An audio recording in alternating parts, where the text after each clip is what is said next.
Misala Mama here. Let's make pakoras using my homemade pakora base that I posted the recipe for a few days ago. During Ramadan, we're always making a lot of pakoras. So I made a pakora base that I just measure out and as I make as much as I need. So let's make it.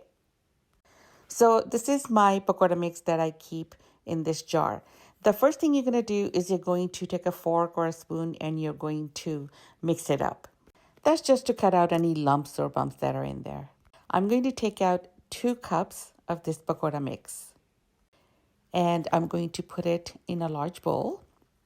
Next, I'm going to add 1 teaspoon each of ginger paste and garlic paste.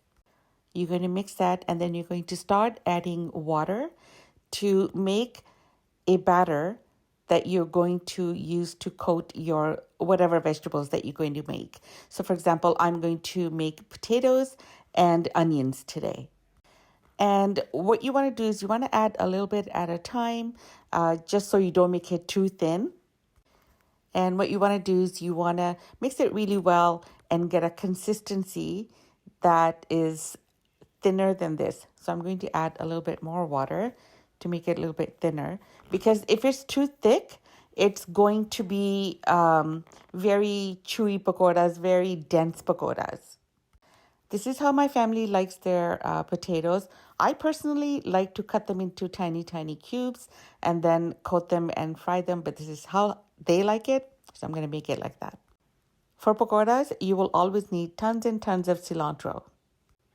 So I had let the pakora mix sit for a bit. It's very, very important because you want all the powder besan or the chickpea flour to absorb as much moisture as possible. I'm going to add a little bit more salt to this because I am going to be adding onions to this and potatoes to this, so we have to adjust our salt. So this is what my batter looks like, but I want it to be a little bit thinner because I want my batter to coat the potatoes and the onions, not be the actual pakora itself. Add all the chopped cilantro, and you're just going to mix all of this in. Just fold it in, and essentially your batter is ready. Now, there's a couple of ways of checking if your batter has enough salt. You can just take a little bit of the batter and taste it. Or you can take a little bit of this batter, fry it, taste it, and then make your pakoras. So first, I'm going to dip my potatoes in and put them into a hot oil. The oil is about 375 degrees Fahrenheit. The thicker the slice of your potato, the longer it's going to take. Keep the heat a little bit lower than that if your potato slices are thicker. Next, we're going to take the onions and we're just going to cover them with a little bit of the batter. And watch my thumb. I'm going to flatten it. Flatten this. And then you're going to go ahead and slide it into your hot oil. The onions don't take too long because we're not trying to cook the onions like we were the potatoes. And don't crowd them too much because you want them to move around and get all the sides and all underneath, get all nice and crispy, get all the hot oil in it.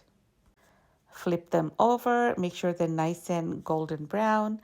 And once they're done, you're going to take them out.